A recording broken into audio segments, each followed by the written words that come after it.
friends, welcome back to Happy Homemakers Kitchen. இன்னைக்கு பலக்காயில ஒரு எரிசெரி எப்படி பண்ணுறதுன்னு பார்ப்போமா. இது வந்து திருநெல்வேலி, நாகர்கோவில், கன்னியாகுமரி டிஸ்ட்ரிக்டில் ரொம்ப ஃபேமஸ், கேரளாலையும் ரொம்ப ஃபேமஸான டிஷ் இது. பலக்காய்னு சின்ன பழம் வந்து சின்னதாக இருக்கிறப்ப அந்த காய் கிடைக்கும், இப்போ கடைகளெல்லாம் கிடைக்கும், பலாமுசுன்னு கூட சொல்லுவாங்க. அதோட காம்பை நீக்கிட்டு கொஞ்சம் நேரம் தலைக்கீழாக திருப்பி வச்சோம்னா அந்த பால் எல்லாம் கீழே இறங்கிடும்.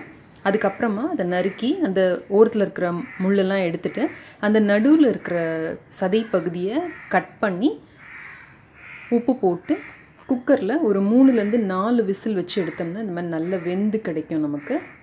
இப்படி சாஃப்டாக வேக வச்சு எடுத்துக்கணும். இதை வெறும் உப்பு போட்டு வேக வச்சா போதும். இப்போ இது ஒரு சின்ன பலாக்காயை வந்து நான் கட் பண்ணி அந்த மாதிரி வேக வச்சு ரெடியாக எடுத்து வச்சுருக்கேன். ஒரு பாதி மூடி தேங்காய் அதை வந்து நல்லா அரைச்சி இந்த மாதிரி எடுத்துக்கிட்டேன். அதில் கால்வாசி இதில் எடுத்து வச்சுருக்கேன். இன்னொரு கால்வாசி தேங்காயில் 1 டீஸ்பூன் சீரகம், ஒரு 20 மிளகு, இதில் வந்து மிளகு மட்டும்தான் காரத்துக்கு, ஸோ 20 மிளகு போட்டு நல்லா இதை அரைச்சி ரெடியாக எடுத்து வச்சுருக்கேன். ஸோ அரை மூடி தேங்காய் இருந்தால் போதும் ஒரு சின்ன பலாக்காய்க்கு. தாளிக்கிறதுக்கு கடுகு, கொஞ்சம் சீரகம், கருவேப்பிலை, அவ்வளோதான் இதுக்கு தேவையான பொருள்.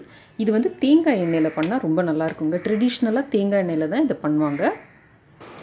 இப்போ எண்ணெய் சூடானோடனே இந்த நம்ம தேங்காயை மட்டும் அரைச்சி வச்சுருக்கோம் பார்த்தீங்களா, இதை போட்டு நல்ல பொன்னிறமாக வதக்கி நம்ம எடுத்து வச்சுக்க போகிறோம். இதை வந்து நம்ம கடைசியாக தான் ஆட் பண்ண போகிறோம்.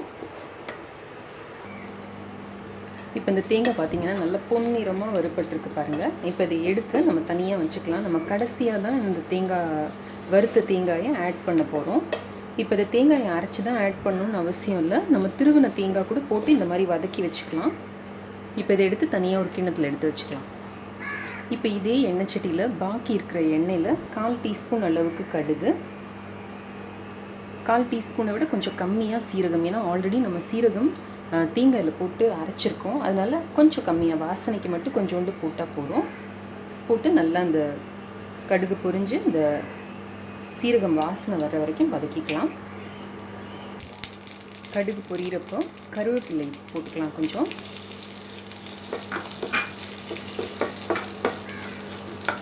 இப்போ நம்ம மிளகு, ஜீரகம் போட்டு அரைச்சி வச்சுருக்கோம் பார்த்தீங்களா, இந்த தேங்காய் கலவையை இதில் போட்டுக்கலாம்.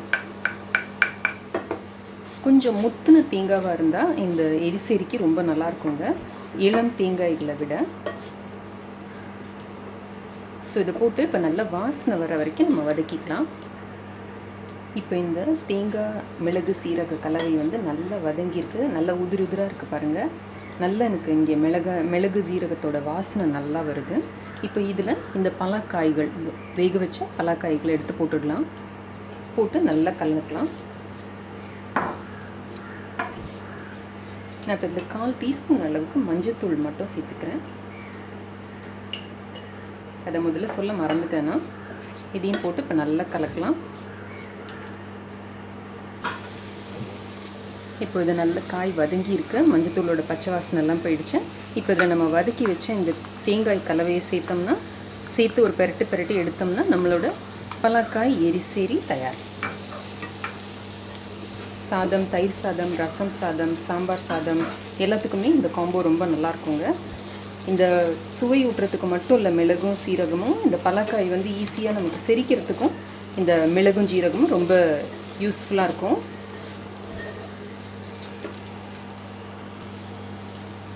இப்போ கேஸ் ஆஃப் பண்ணிடலாம். பண்ணிவிட்டு ஒரே 1 ஸ்பூன் பச்சை தேங்காய் எண்ணெய் மேலே விட்டோம்னா அந்த தேங்காய் ஃப்ளேவர் வந்து ரொம்ப நல்லாயிருக்கும். அவ்வளோதான்.